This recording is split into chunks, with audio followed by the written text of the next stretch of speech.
Alright, Filipino reaction. Okay, ito mga kaibigan, ang nagtitrending ngayon. Pastor Apollo Kibuloy nahuli na ng mga pulis. Ito na ang viral news na talaga namang inaabangan ng sambayanan. Itong buhay-buhay ni Kibuloy. Ito na, nahuli na. Kapapasok lang na balita na huli na si Kingdom of Jesus Christ founder Pastor Apollo Kibuloy. Ayan mga kaibigan, akala nyo fake ha? Real news ito, galing sa GMA. Ito na. Kapapasok lang na balita na huli na si Kingdom of Jesus Christ founder Pastor Apollo Kibuloy. Ayon kay DILG Secretary Benhur Abalos, na aresto siya sa loob ng KOJC compound kaninang pasado alas 6 ng gabi. Ayun naman pala, nandun lang pala talaga. Nandun lang pala talaga sa compound si Kibuloy. Nasa kustodiya siya ngayon ng mga pulis. Dadalhin siya sa Maynila ngayong gabi. Ayon kay PNP Region 11 Director Police Brigadier General Nicolas Torre III, hindi sila nagduda na nandoon talaga sa KOJC compound si Kibuloy. Ayan mga kaibigan ha, si General, good job. Okay? General, good job. Pinasalamatan ni Torre ang mga tumulong sa pagkakahuli kay Kibuloy. Kibuloy. Si Kibuloy ay nahaharap sa kasong human trafficking at child abuse. Abangan po ang ibang detalye mamaya. Ayan mga kaibigan, na maliwanag dito na si Kibuloy ay nahuli na. Kaya lang wala pa yung full video. Siguro ilalabas pa lang. Kasi nga mainit pa ito, kapapasok pa lang. Hindi nakatiis si Kibuloy, lumabas na sa lungga. Siyempre, araw gabi, okay? Bantay sarado yung KOJC compound. Kaya ito si Kibuloy siguro ay napilitang lumabas. Ang laki ng reward niyan. Paano yan? Kanino mapupunta yan? Sa tingin ko, sa pulis din. 10 million ang patong na reward sa ulo ni Kibuloy ay sigurado. Kung ikaw ay inosenteng mamamayan or normal lang na nabubuhay na nakapagturo kay Kibuloy, ay sigurado may reward ka. 10 million. Pero dito lang tayo sa Kibuloy, nahuli na. Parang namayat si Kibuloy. Pansin ko, ayan kasama, alam talaga ng abogado pala ni Kibuloy na nandun siya Kaya pala itong abogado ni Kibuloy nagpapanik mga kaibigan Nagpapanik habang hinuhukay ng mga pulis itong lungga ni Kibuloy. Kasi nga alam nila na nandoon talaga 100% si Kibuloy. Tama si General. Tama yung intel na ipinadalas na kanila, na mabuti na lang si General ay hindi nagpatinag sa mga marites or sa mga member na itigil na ang paghuhukay. Ayan mga kaibigan maliwanag dito, si Kibuloy ay nahuli na. Nangitim nangitim si Kibuloy o dating maitim na? Pero namayat, tingin ko. Namayat. Kasi nga, ang balita ko dyan mga kaibigan, pumayat. Si Kibuloy tumago sa bunker.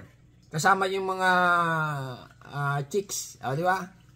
May kasama itong chicks sa bunker. Ngayon, siyempre, pagkasama mo ang chicks araw-gabi, sigurado mamamayat ka. Alam na, Kibuloy. Ulitin natin, take 3. Nabalita na huli na si Kingdom of Jesus Christ founder Pastor Apollo Kibuloy. Naku naman pa ulit ang paghuli kay Kibuloy. Siyempre, hot topic ito mga kaibigan. Kasi nga pinapag-usapan ito at inaabangan ng ating mga kababayan. Hindi lang sa Pilipinas, kundi sa iba't ibang panig ng mundo. Okay? Lalo na sa Amerika, Australia, Canada, part ng Europe, Japan, mga ganyan. Okay? British, part ng Europe, part ng Asia, ganyan. Si Kibuloy ay maraming member ito. Kasi nga, ang member ni Kibuloy, 50-50 na rin ang isipan nila. Nahahati na. Kasi nga, mayroong naniniwala na si Kibuloy ay guilty, mayroong naniniwala naman na walang kasalanan. Gayon. Kaya ang isipan ng mga member na million ay nahahati na sa dalawa. Ngayon, mga kaibigan, ay maliliwanagan na ang sambayanan kung ano nga ba talaga ang tunay na status or ginawa ba talaga ni Kibuloy ang kanyang kasalanan. Okay? Sigurado, hearing ito at tuwang-tuwa si Senadora Risa Hontiveros sa pagkahuli ni Kibuloy. Kaya lang, ang problema mga kaibigan, okay?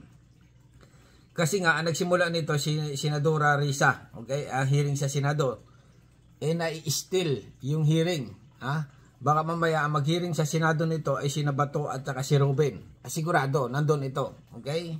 Tingnan mo yung nangyari dito kay, ano ba to? Hiniring ni Senadora sina Alice Go. Okay, ngayon parang nag-hearing na dun, iba na eh. Iba ng senador. Nai-still na nila. Okay, pero nagsimula nito Senadora Risa Ontiveros. Ngayon sana wag mapunta sa mga ibang senador ang pagtatanong dito kay Kibuloy. Kasi nga pag nagtanong ang ibang senador tulad ni Bato at ni Ruben ay sigurado not guilty ang hatol kay Kibuloy. Di ba alam na?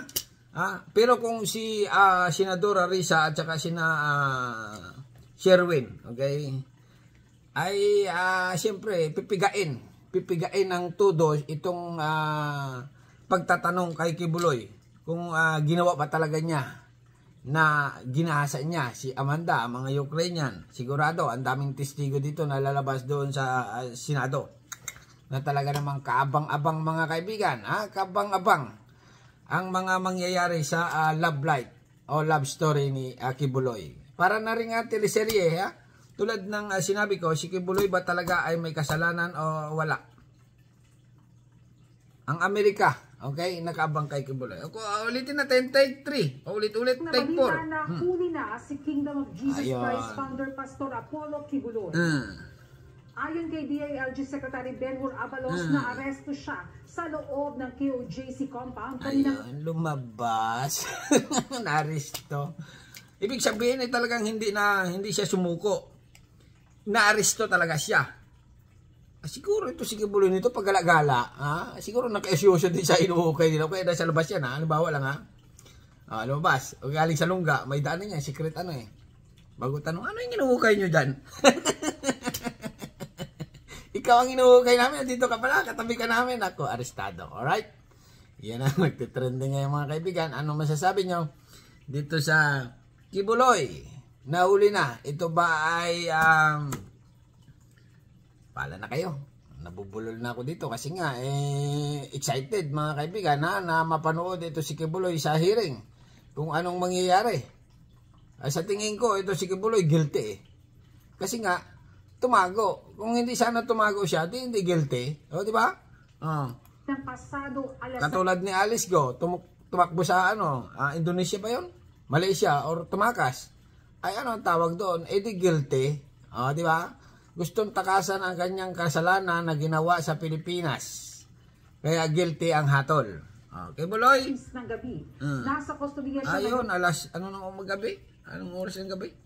Sa kustodiya siya ngayon ng mga pulis. Balita ko pa dito si Kay Kibuloy, nababangkarote na ang negosyo. Kasi nga, kaunti na lang daw ang nagbibigay.